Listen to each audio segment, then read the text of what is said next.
Dear ladies and gentlemen, welcome back to the analysis of YOLENO TV.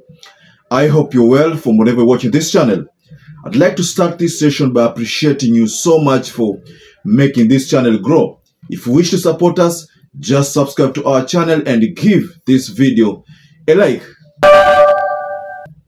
So, ladies and gentlemen, you know that in every country, there is always a constitution that gives the president a term limit. There are countries in the world, especially in Africa, whose constitutions had to be manipulated by the sitting presidents so that to extend their term limit. Such an example is what we experienced in Uganda, where the president removed the age limit, the term limit, and thereby making him a president for life. We saw the same thing with Rwanda, whereby Kagame also made a similar move, and this move is what brought about the division between Rwanda, the president, and the US policies. So there was that issue because the US told Kagame directly that you don't have to do that. But that is just that. So here in Kenya, you know that last year there was an attempt by one of the UDA MPs to try to bring a bill that was going to remove the presidential limit. And then they were going to produce another policy that was going to cap the age that is needed for someone to vie for presidency. So the two moves for the Kenyan scenario was, one of them was to make sure that probably the incumbent extends beyond the term limits, and then bars Raila Amolo Odinga from ever contesting because he will be time barred by the time 2027 approaches. So I have brought in that little story because I wanted to take you straight to Kabando wa Kabando's tweet, which has elicited so many reactions on Twitter. Kabando said in a tweet that has caught so many people and gone viral, especially, and he made that tweet today on Sunday, that power comes to an end. He started by saying, be careful, seasons change. And you understand that Kabando wa Kabando has been one of those people who have been very vocal, reminding William Samoei Ruto about the promises he made and that he needs to stick to those promises because those are the things that Kenyans want him to deliver. So Kabando wa Kabando, despite the fact that he did not secure another chance in the Mukurweni constituency, because you understand that he's a former member of parliament of Mukurweni constituency.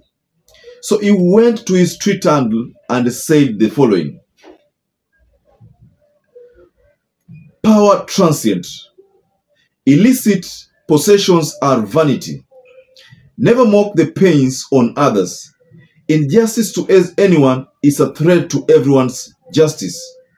Barrels of guns, violations, violence, abductions, torture, killings, and detentions without trial only stoke resistance. Careful, seasons change.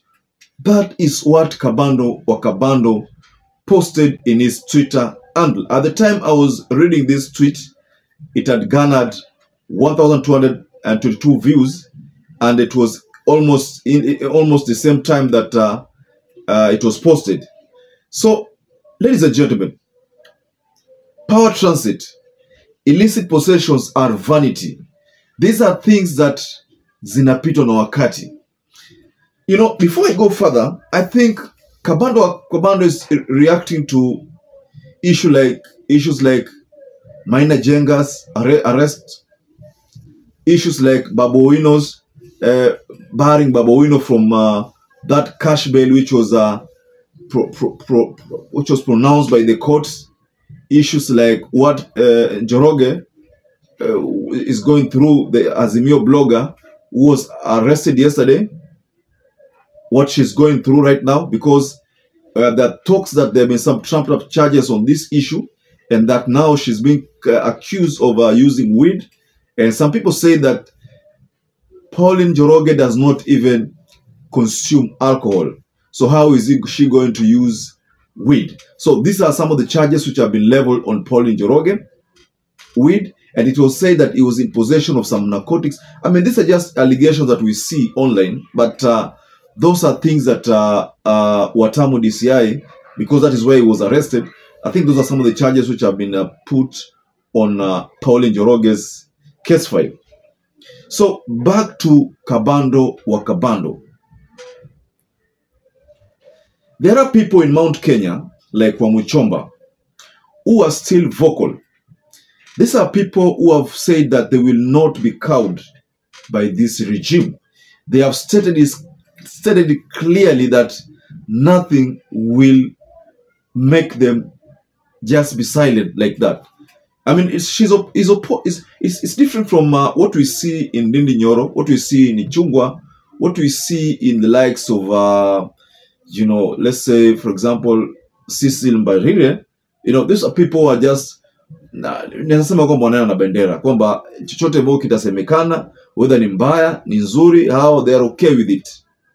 So Kabando wa Kabando has brought in another narrative, and this narrative which is a direct political missile to William Ruto's camp, that power ends. I started off by saying that Kabando has been on the forefront criticizing William Ruto, especially during anti-government protests. He also encouraged William Ruto to fulfill the promises he made to Kenya. So this is a true leader. A true leader is one who stands with the people and speaks the truth. So Kabando wa Kabando is a true example of those few leaders who are still left in this country who speak the truth. Similar to what we see in Okiya Omtata. Okiya Omtata is also another example of what Kabando is exhibiting. But if we go to someone like Atwoli, Atwoli, like yesterday, so funny. Yesterday in Vihiga County, he made a statement that I was just wondering whether this is Atwoli that we've known. You remember Atwoli back then, you know, last year? In fact, not even last year.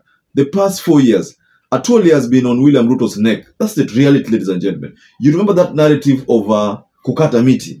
Kukata Miti. He even said that there's a time there when William Ruto also went to abroad and talked about Uyu Mzee wa Mnyororo. The response that Atwoli gave, and also assured William Ruto that he was going to make the similar trip. And so Atwoli did make the trip, and true to his word, he exactly made sure that he said everything that he wanted to say abroad. Should I remind you that he was also Raila Amolo Odinga's diehard supporter until last year there, after the election, but soon after Supreme Court made that pronouncement, Atwoli changed colors. One of the people who would have thought, actually we expected that would be vocal in matters of what injustice this government is having on people, who would have been Atwoli. Atwoli would have been one of those people ambao anasimama kishujaa na kusema kwamba hii mambo ambayo inaendelea sio sawa kabisa, mimi kama mzee wa jamii sijafurahia. We would have expected Atwoli to make those remarks.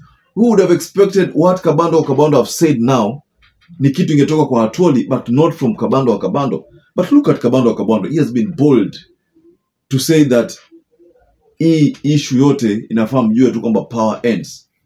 One of the reasons which I think Kabando wa Kabando could have gathered those guards to unleash such a statement is maybe because he realized that the Kenyatta family was starting to be mistreated. I remember even Betty Maina of, I think, is it Muranga?